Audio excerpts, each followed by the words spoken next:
Parties that could be propping up the next government have faced off tonight in News Hub Nation's Power Brokers debate. We'll assess their performances in just a moment with long-time politician Peter Dunn.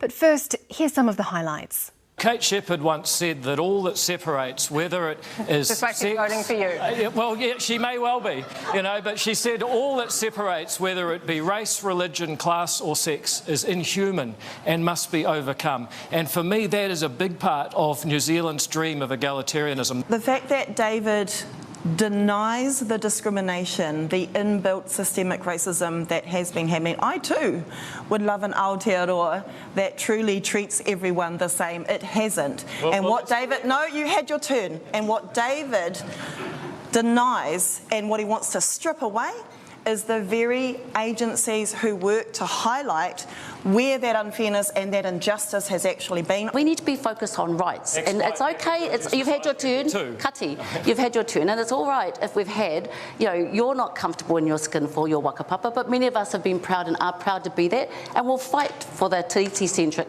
Aotearoa. The solutions we hear is that somewhere someone has done too well, and if we whack them and take their money, that's going to solve the problem. No, we're just talking about redistributing wealth. We're not talking about taking them out. There are adults in the room. Can I just say that $38 billion in cuts would be a massive depression in this country. And the second thing is these people are on about envy politics. They're talking about you've had your say. You're on the marae now. Behave yourself. Oh no, I'm away now on a marae. So could you work with Winston? Look, I think actually the question is, can anyone?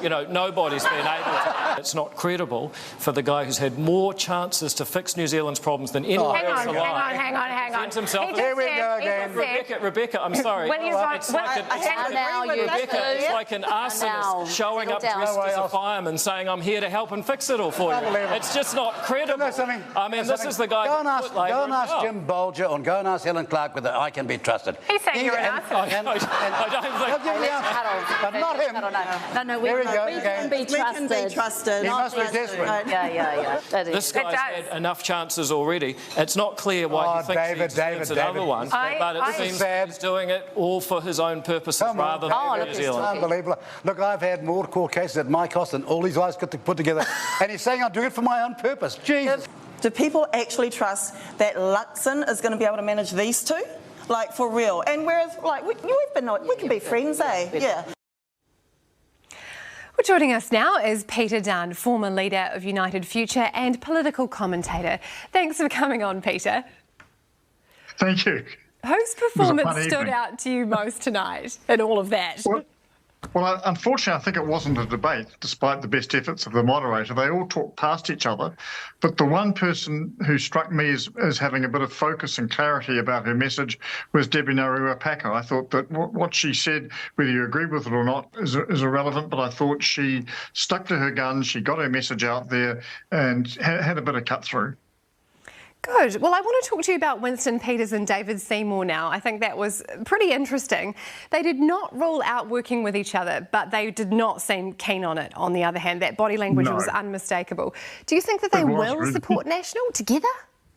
If the crunch comes to it and the alternative is some other governing arrangement, they'll have to work something out. But Peters has got to get back into Parliament first. I think we're all assuming he will, and on the current polls he might, but it's not definite.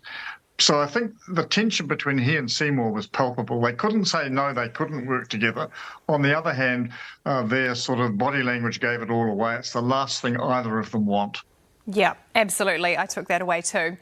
It was quite a contrast with Marama Davidson and Debbie Narua-Packer. They formed a clear alliance in the debate with their disdain for everything that Winston Peters was saying, basically. Did that stop them from differentiating themselves from each other? It became a bit of a problem for them in that respect, I think, because I think what they were setting out to do was make it clear that on the one hand you had the two of them who could work well together and presumably work well with Labour. On the other hand, and the way they were situated, it just sort of helped this. To their left and right were Peters and Seymour, who clearly couldn't work together. So the problem was, though, that the more they tried to demonstrate that they could work together, the more their messages became a little blurred. Peter Dunn, that's all we need. Thanks so much for your insight this evening.